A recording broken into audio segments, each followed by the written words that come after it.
इचलकरंजीला शुद्ध आणि मुबलक पाणी मिळावं यासाठी जुने दानवाड उद्भव राधाकृष्ण पाणीपुरवठा योजना राबवण्यात येणार आहे। या योजनेचा सविस्तर अहवाल शासनाकडे पाठवला असून लवकरच त्याला मंजुरी मिळेल। त्यामुळे इचलकरंजीचा पाणी प्रश्न कायमस्वरूपी संपुष्टात येईल असा विश्वास आमदार राहुल आवाडे यांनी व्यक्त केला। इचलकरंजीला कृष्णा आणि पंचगंगा योजनेतून पाणी पुरवठा केला जातो, पण 2 पाणी योजना असूनही इचलकरंजीत नेहमीच पाणी टंचाई असते।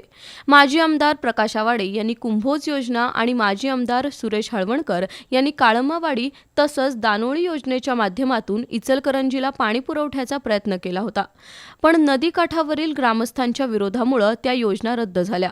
त्यानंतर अमृत योजनेतून सुळकुड उद्भव दूधगंगा योजना मंजूर झाली, पण त्यालाही दूधगंगा नदीकाठावरील गावांनी विरोध केलाय। त्यामुळे सन 2054 सालातील इचलकरंजीची लोकसंख्या विचारात घेऊन शाश्वत पाणी योजना राबवण्याबद्दल अभ्यास सुरू होता।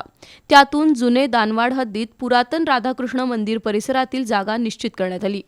या योजनेच्या पाठपुराव्यासाठी जुने दानवाड, राजापूरवाडी आणि सैनिक टाकळी या तिन्ही गावातील प्रमुख मंडळी आणि दोन्ही तालुक्यातील राजकीय मंडळींशी चर्चा झाली। नदीकाठावरील शेतीला किंवा तिन्ही गावांना पाणी कमी पडणार नाही याची पूर्ण खबरदारी घेतली आहे। त्यानंतर या नव्या योजनेचा विस्तार अहवाल जिल्हाधिकारी कार्यालयानं शासनाकडे पाठवला असून लवकरच ही योजना मंजूर होईल असा विश्वास आमदार राहुल आवाडे यांनी व्यक्त केला। यावेळी इचलकरंजीचे महापौर उदय धातुंडे, उपमहापौर अनिल टाळ्या, प्रकाश दत्तवाडे, सतीश मुळीक, बाळासाहेब कलागते, अहमद मुजावर, शेखर शहा, अजित मामा जाधव, रवी राजपुते उपस्थित होते।